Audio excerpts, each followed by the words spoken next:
What we need is not more medication, but more education, because the best prescription is knowledge.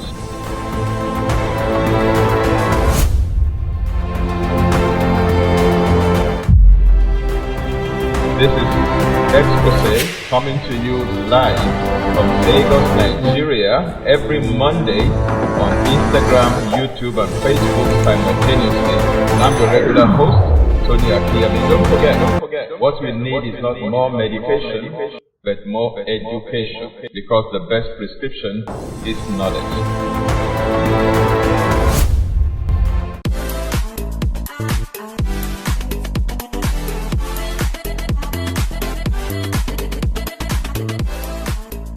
Good evening and welcome to Exposé with Tony Akinyemi.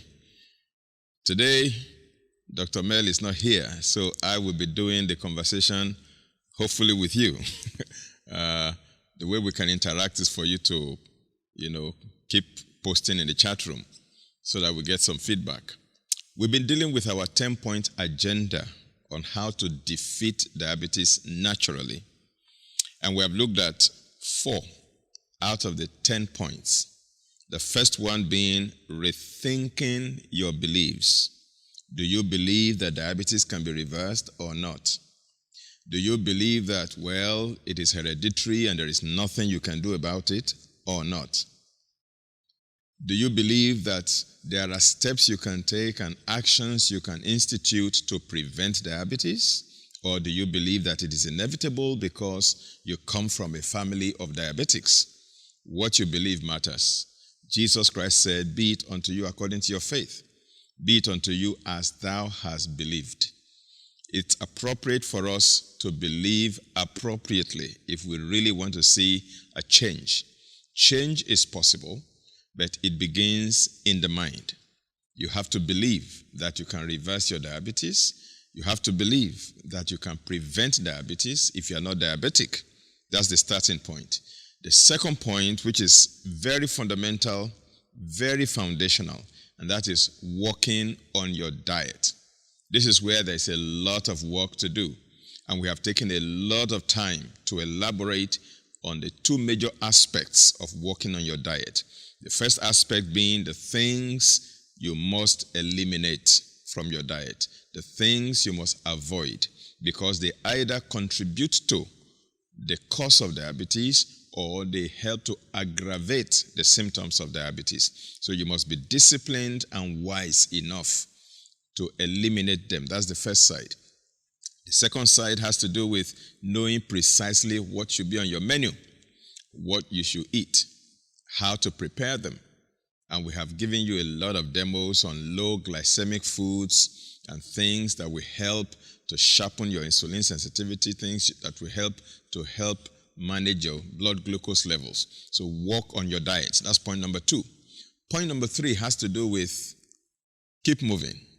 No stopping, no waiting, no parking, no loitering. Keep moving. By that we mean physical activity, exercise, regular moderate exercise. In the previous series on Exposé, I have done extensive teachings on the value of physical exercise. I encourage you to go back to that series and listen to them again so you learn how to exercise. Essentially, there are 3 categories of exercises: aerobic exercises, flexibility exercises, and weight-bearing exercises or strength exercises. You have to exercise in the 3 categories to keep things going. And the fourth point on our 10-point agenda for defeating diabetes is stress management. We call it take it easy, stress management. And all these points are in our book, Defeating Diabetes, co-authored by my daughter and me. Get a copy of that on Amazon.com or at TSF bookstores or at Havila stores in Lagos. And read through. What we're doing right now is breaking it down, giving you the nitty-gritty, explaining the fine points, and we're doing it in bite sizes so that you're not mentally constipated. We're giving it in little bits and pieces and chunks that you can chew thoroughly and digest properly and implement. And for those who have been following us right from the word go, when we started this series on defeating diabetes, and you are diabetic and you've been implementing the points that we have shared so far, even the 4 points that we have shared so far out of the 10, I believe is sufficient to already begin to give you some good results. If you have results, if you have testimonies, if you have things looking up, things changing, things improving, things getting better, this is the time for you to start sharing in the chat room or send us an email to contact@tsfchurch.com. contact@tsfchurch.com. T for Tuesday, S for Sunday, F for Friday. tsfchurch.com. contact@tsfchurch.com. Also, we would like to dedicate an episode to answering all your questions on diabetes and related matters. And so post those questions in the chat room right now, or you send us an email to contact@tsfchurch.com. We're going to collate all the questions and dedicate an episode to answering all of those questions. So if you have feedback already by way of what you have started experiencing as you started implementing the 4 tips that we have shared so far, please share them right away as I'm talking to you. Let's get some feedback. It will also inspire other people. It will encourage other people who see that, well, it looks like this thing is really working. If it worked for that person and worked for that person, it's likely going to work for me. You can be an encourager. You can be an inspiration to somebody else by sharing your story. Somebody who had been dealing with very high blood sugar for years on medication and the thing refused to come down, I actually just sent him an abridged version of the 10-point agenda to him, and he began to implement it. Just last week, he sent me a feedback, and he said, wow, for the first time in years, my blood sugar came below 100 for the first time in years, in spite of all the medications that he's been taking. The moment he started implementing, all the 4 points that we have shared so far, he already began to see the blood sugar crashing and coming down. All right, so today I'm going to continue and I'm going to come on board with step number 5. Okay, tip number 5 is drop the excess baggage. That is a simple way or a nice way of saying lose weight. If you are obese or you are overweight, drop the excess baggage. If you have a bubble in the middle, you know what that means. Pot belly, bubble in the middle. Then melt it away. Lose weight if you're obese or overweight. And then I have done a healthy living newsletter in that regard. So I'm not going to elaborate today on how to lose weight. All I'm saying to you is that if you're obese or overweight, if you must defeat diabetes, if you must prevent diabetes, one of your strategies is to normalize your weight. Normalize your weight. My Healthy Living newsletter number 20 is on weight management. Weight management. And I have discussed 10 tips on how to lose weight appropriately. Because again, there is an inappropriate way to lose weight. There's an inappropriate way to lose weight. When you lose weight inappropriately, what happens is that you create, a fire brigade crisis for yourself at the end of the day, and that may not augur well. You begin to generate a lot of uric acid, and you can have uric acid crystals deposited in your lower extremity, particularly in your big toes, and that can lead to what we call gouty arthritis, or gout for short, G-O-U-T, and that can make your big toes in your legs to become inflamed and become very painful. You may not be able to wear your cover shoes anymore because you have crashed your weight too suddenly, and you have created a lot of uric acid in your system that creates inflammation, that creates swelling, and that creates a lot of pain. So weight management has to be done appropriately. It has to be gradual, it has to be sensible, and then when you attain your ideal weight, you now begin to again live your life in such a way as to maintain that weight. Some people go through some weight crashing dieting, and they crash the weight overnight, and they are not able to sustain that diet. Before you know it, 3 months later, they have gained double the amount of weight that they lost. To keep off your weight permanently, you have to institute a doable plan. So I suggest you get our Healthy Living newsletter number 20 and study the 10 points there and follow it. And then you will lose weight as appropriate. And once you attain your ideal body weight, which you can calculate, by the way, by multiplying your height in meters by your height in meters by 23. In other words, 23h squared, where h is your height in meters. If you are mathematically oriented, that should be very straightforward. 23h squared, where h is your height in meters. For example, if you are 1.8 meters tall, then that will be 23 times 1.8 times 1.8. Whatever that gives you should be your ideal weight.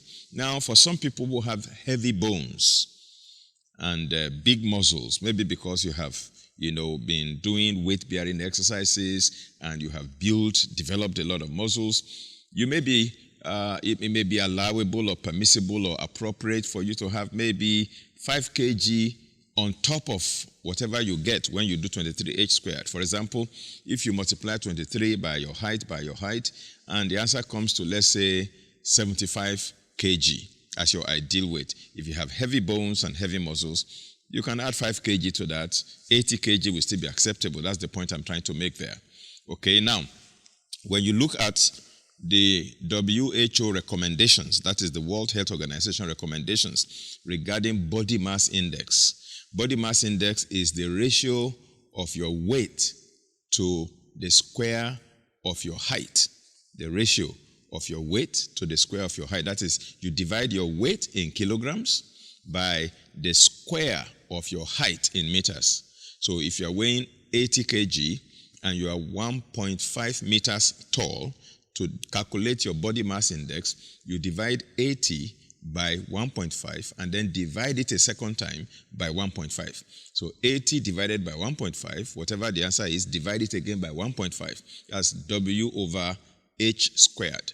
And that will give you your body mass index. Now, the appropriate range, according to the WHO, for your body mass index for an ideal weight will be anywhere between 18.5 and 24.9. 18.5 and 24.9, that's the range. If your body mass index is less than 18.5, you are considered underweight. You need to gain a little weight. And if your body mass index is above 24.9, between 25 and 30, you are considered overweight. If it's between 30 and 40, you are considered obese. If it is above 40, you are considered morbidly obese. All right. Now, so I chose the number 23 to multiply your height and multiply your height to get your ideal weight, because I looked at 18.5 to 24.9 and I chose 23 somewhere in the middle. So you are not, low normal or high normal. You are somewhere close to the center. So you multiply your body mass index, which is 23, which I chose, okay, by your height in meters, to get your ideal weight. Now, if you choose the upper limit, 24.9, it's still okay.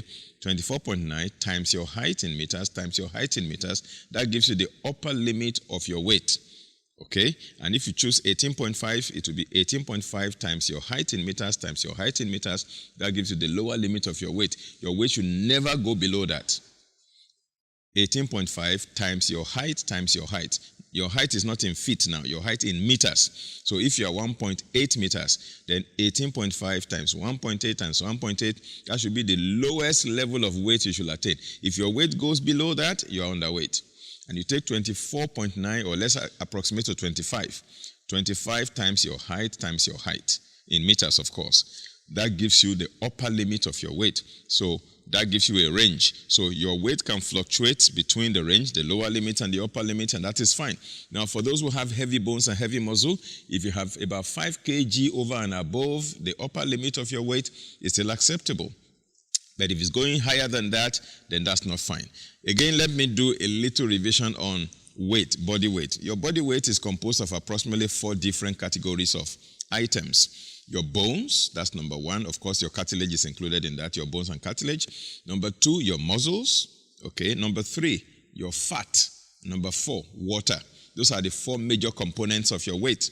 Now, when your weight is made up of a high percentage of bones and muscles, that's a good one. But if a higher proportion of your weight is made up of fats, that's not a good one. If you have too much fat in your system, that is not a good idea at all. So when you are losing weight, what you do is you melt away excess fat. Of course, you still need a portion of your weight to be in fat because you do need your fat for certain functions in the body. Fat can serve as a shock absorber. It can serve for cushioning and many other functions in the body. But it can also keep you warm, help to retain heat in your body so that cold weather doesn't affect you too much. That's why during winter, you see people lay up more fat to kind of keep themselves warm. It's a natural way for adaptation. Your body helps to keep yourself warm. So there's a percentage of your body weight that should actually be in fat. In fact, for women, if the fat in your body goes below a certain percentage, it will upset your hormones, particularly your reproductive hormones. You may not be able to make all the hormones that you need, estrogen and what have you, to be fertile, to be able to make babies. Okay, so you do need fat. But then, when there is excess fat, that's where there's a problem. So you melt away the excess fat because the excess fat can actually cause insulin resistance. It can make your cells not to respond to insulin properly, okay? So that's why melting away the excess fat is a very good idea. Don't go away. I'll be back shortly. This has been Exposé with Tony Akinyemi, brought to you by the Shepherd's Flock International Church. And like we always say, what we need is not more medication, but more education. For the best prescription is knowledge. I'll be back very shortly.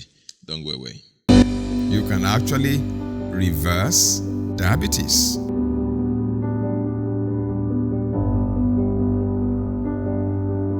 When you understand diabetes, you understand what it is, you understand how it happens, the risk factors, the causes, and the complications that it can give rise to.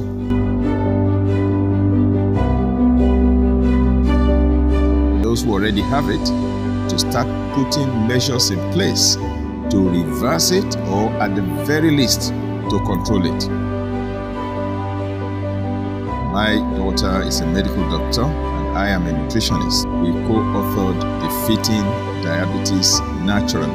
You will find it on Amazon.com, and you can also buy hard copies from our bookshop, the Shepherd Stores Limited, on number 18 Shogunde Street, Abule Onibagbo, Ikeja, Lagos, Nigeria.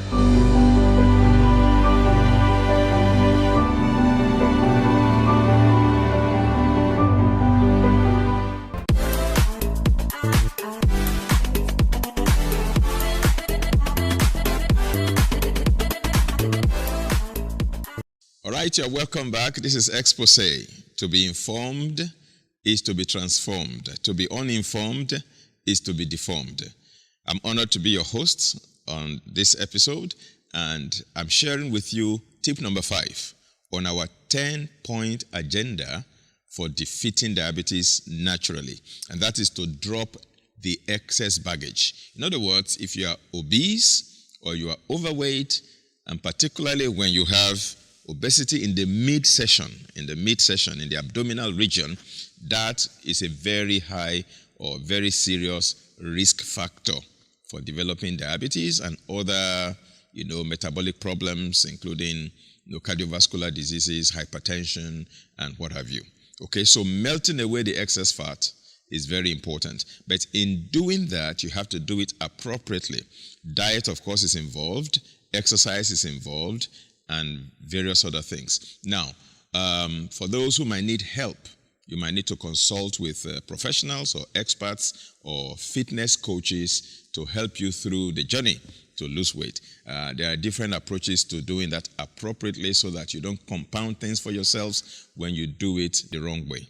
All right? So losing weight is important. Of course, there is an association between obesity and insulin resistance. I must establish that very strongly. Insulin-resistant individuals usually have more body fat. That's a fact.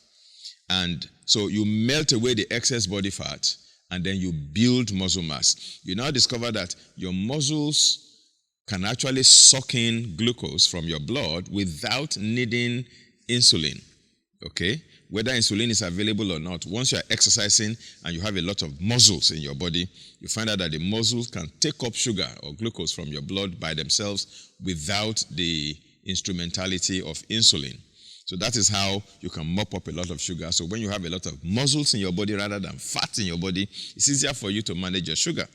Again, on the other side, if you are underweight, you need to gain a little weight because you do need the weight, for structure, for shape, for strength, for energy, for balance. And if you need to gain a little weight, again, you might need help from professionals. Now, you can get an appropriate protein powder and add it to your smoothie every day, and then do some weight-bearing or strength exercises, muscle building exercises. Some of the protein powders that I recommend include Living Fuel's Living Protein. The company is called Living Fuel. You can go to their website, livingfuel.com, all right? And they have a product called Living Protein.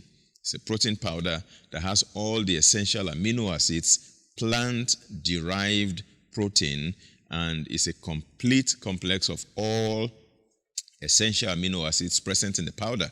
1 or 2 scoops, add it to your shake, add it to your smoothie every morning, every day, and that gives you very good quality protein, plus your muscle building and strength or weight-bearing exercises, you're able to build muscles, okay? You can also use hemp protein. Hemp protein is also high quality, or pea protein. Now, any of these will do very well in your smoothie or shake, okay? Of course, you cannot be taking only the protein alone without doing exercises. It won't work. You have to include exercises as well. Now, there is a way to lose weight and there is a way not to lose weight. So now I'm going to move on to tip number 6 in our 10-point agenda for defeating diabetes, and that is to reverse insulin resistance, or put in another way, to sharpen insulin sensitivity. Now, let me explain the scenario. When you eat carbohydrates, for example, your body, your digestive system digests the carbohydrate and it breaks it down to the simplest form, glucose. The glucose now passes through the wall of your small intestine and enters into your bloodstream. So glucose is available in the blood and is circulating around the whole body. Then there are receptor sites on cells, and insulin will now bind to receptor sites on the cells and open up the cells to allow glucose to move from the bloodstream into the cell. The cell then takes the glucose into the mitochondria within the cells and goes through a process of oxidation phosphorylation and generates what we call fuel, ATP, adenosine triphosphate, which is like the petrol that your cells now uses to generate energy. All right? So that is the whole idea of glucose entering into your cells. Now, sometimes when insulin wants to bind to the insulin receptor sites on your cell, the cells kind of resist the action of insulin. That is called insulin resistance. Or, put another way, the cell is no longer sensitive to the promptings of insulin to open the cell to allow glucose to go in. That is insulin sensitivity. So you want the cells to be more sensitive to the action of insulin, and you don't want them to be resistant to the action of insulin. That's what we mean by reversing insulin resistance or sharpening insulin sensitivity. Because some people have diabetes simply because their cells are resistant to the action of insulin, or their cells are insensitive to the action of insulin. So in reversing diabetes, you need to correct that anomaly. It's an anomaly, okay? It has to be corrected. So insulin sensitivity actually refers to how effectively the body uses insulin to reduce elevated blood glucose levels. how effective does the body use insulin to reduce high glucose levels or elevated glucose levels? All right, so when the body is able to do that blood glucose reduction effectively through the action of insulin, that is called greater sensitivity. And when it is not able to do it, and it does it poorly, that means the cells are more resistant. Now, when the body becomes too poor at using insulin to reduce blood glucose levels, then of course, type 2 diabetes is going to be the result. So now, how do we sharpen insulin sensitivity? That is the question. Now, there are a few tricks and strategies. The first one is what we have discussed earlier in an earlier tip. I think that should be tip number 3. That is exercise. When you're exercising, that helps your body to utilize glucose even without the action of insulin. That's a way to bypass insulin, so to speak. All right. And another trick is to shed your fat weight, excess fat weight, and build more muscles to replace that. Okay, when you have that, you are better able, your insulin sensitivity is sharper when you are dealing with muscles rather than dealing with fat. But then there's a third way, and that is by utilizing aids, AIDS. Now, that was something to aid your body or to help your body or to stimulate your body or to kind of support your body in doing the action, okay, by way of supplements. That's what I'm trying to say. Okay, you can sharpen your insulin sensitivity with certain supplements that will aid the body to get the job done. And my number 1 go-to supplement for sharpening insulin sensitivity or for removing insulin resistance is cinnamon. Now, there are 4 different types of cinnamon. Okay, the best, in my personal opinion, is Ceylon cinnamon. Ceylon, Ceylon cinnamon. That's the best out of the 4 different types of cinnamon. And the reason being that it is very low in coumadin, which can, damage the liver in high amounts. Okay, so Ceylon cinnamon. And I'm going to tell you different ways that you can apply cinnamon to sharpen your insulin sensitivity. Number 1, you can make it into cinnamon tea. There are probably even some tea bags out there, that you can purchase in the store where they have put cinnamon in tea bags already. Just put it in hot water, let it sip into the hot water and sweeten it with stevia and drink it as tea. That's cinnamon being used to sharpen your insulin sensitivity or to reverse insulin resistance. Cinnamon tea. Okay, you can also put cinnamon powder in your teacup and add hot water to it and let it sip properly, and then you can sieve out the sediments so it can be smooth, and then you can sweeten with stevia. And that's a good way to take it as cinnamon tea. I love cinnamon tea, even though I'm not diabetic. Now, it's not only diabetics that can take cinnamon, and anybody else can, because it has many other benefits. And then you can also use cinnamon another way. You can use cinnamon, add it to your smoothie. Now, when you're making your smoothie in the morning, breakfast smoothie, don't forget when we demonstrated our raw cocoa keto breakfast smoothie, cinnamon was one of the ingredients. Just a teaspoonful of cinnamon powder. By the way, the cinnamon, as cinnamon is a tree, they just peel the back of the tree, dry it, and then grind it into powder. That's it. Okay, so you can add a teaspoonful of cinnamon to your breakfast smoothie. That's the second way you can use cinnamon. There are other ways. You can also use cinnamon as a spice to cook your soup, to make your beans, mashed beans or different ways, beans products. Okay, you can use it, to spice any of your cooking, whatever it is that you're cooking. You can put cinnamon in it. The same way you use curry powder or turmeric to cook, you can also use cinnamon the same way. If you're diabetic, it's particularly very useful to you in sharpening your insulin sensitivity. Number 2 product I'm going to talk about that can help to sharpen your insulin sensitivity is green tea. There are certain substances in green tea. One of them is called catechins. And these catechins are particularly very, very important in sharpening insulin sensitivity. So you can make green tea part of your dietary fare I mean, if you're a tea lover, that's a good way to sharpen insulin sensitivity. Again, you sweeten your green tea with stevia, or you don't sweeten it at all. Just drink it like that, and that helps you to sharpen your insulin sensitivity. Number 3, you can also use resveratrol.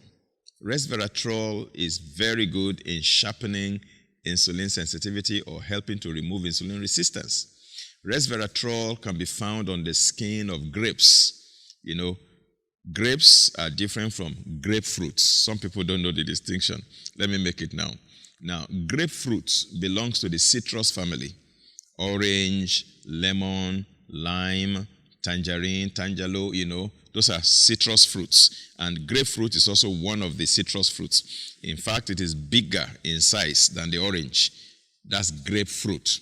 Okay, that's not the one I'm talking about. The one I'm talking about is grapes. You have purple grapes, you have green grapes, different types of grapes. That's the one that they used to make wine. The grapes that they used to make wine. It comes in bunches like that with little round, seeds like that, Now, the skin of grapes is rich in the substance known as resveratrol. Now, resveratrol is also an anti-aging agent. It helps to slow down the aging process. Little wonder in the Holy Bible, the Apostle Paul actually, prescribed a little juice of grapes or a little wine to his spiritual son, Timothy, for his stomach infirmities' sake. It has been found that resveratrol is one of the active ingredients in grapes, and it can help as an anti-aging agent. It can also help in, sharpening your insulin sensitivity. Okay, now some people will say, maybe that's the reason we should take wine. It is not only in wine that you get resveratrol. You can get it directly from the grapes. Just eat the grapes, okay? Or you can even buy the resveratrol in the form of a supplement. But I prefer to take, grapes, as a source, because it's not only resveratrol that is there. There are other cofactors that actually amplifies the effect of resveratrol, the other cofactors. Okay, and then there's an amino acid that's also very important in sharpening insulin sensitivity. It's called L-carnitine. L-carnitine. You can find it as one of the amino acids in any good protein powder, or you simply buy it as a supplement. L-carnitine. It helps in sharpening insulin sensitivity. And then, of course, there's ALA, alpha lipoic acid, another supplement that can sharpen insulin sensitivity. Then we have berberine. Berberine is also very good in sharpening insulin sensitivity. Then there's a herb called Gymnema sylvestra. Gymnema sylvestra is another herb that can help to sharpen insulin sensitivity. Then, of course, omega-3 oils, very, very powerful, because, I discussed earlier in one of the previous episodes in this series that your cell wall membrane, your cell membrane is made up of fat essentially, and omega-3 oil helps to improve your cell membrane fluidity. I'm going to come back in the next episode to continue this conversation. I don't want to rush it today so that it can sink in and you can understand it properly. This is how far we can go because I've been signaled that our time is up for today. All right, so I want to thank you once again for spending your evening with us this Monday evening, whether on Facebook or on YouTube. And if you have not liked us on Facebook, please go ahead and do so. If you have not subscribed to our YouTube channel, click the subscribe button right away, and also click the notification bell so that whenever we are live, you can be notified by your device to join us. And after this episode, please, I encourage you to share the video with your friends, your neighbors, your relatives, your colleagues, like I normally say, even with your enemies, and they will become your friends because it will bless them so tremendously. And don't forget, we want to get your feedback on how these things have blessed you or somebody you know. And then send in your questions to contact@tsfchurch.com, and one of these days we'll be able to answer all the questions relating to diabetes and diabetic complications. Thank you once again for spending your evening with us. For those who are joining us for the first time, we welcome you. Thumbs up for you. And for veterans, thank you for staying with us. We appreciate you. Do have a pleasant week ahead of you. God bless you, and bye-bye.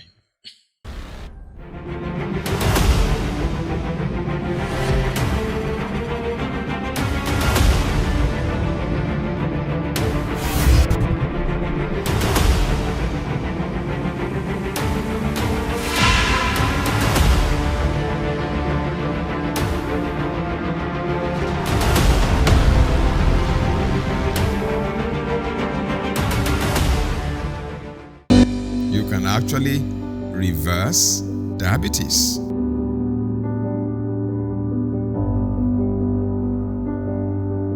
When you understand diabetes, you understand what it is, you understand how it happens, the risk factors, the causes, and the complications that it can give rise to.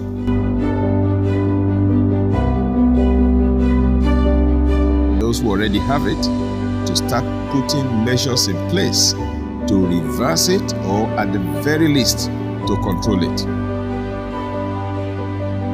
My daughter is a medical doctor and I am a nutritionist. We co-authored Defeating Diabetes Naturally.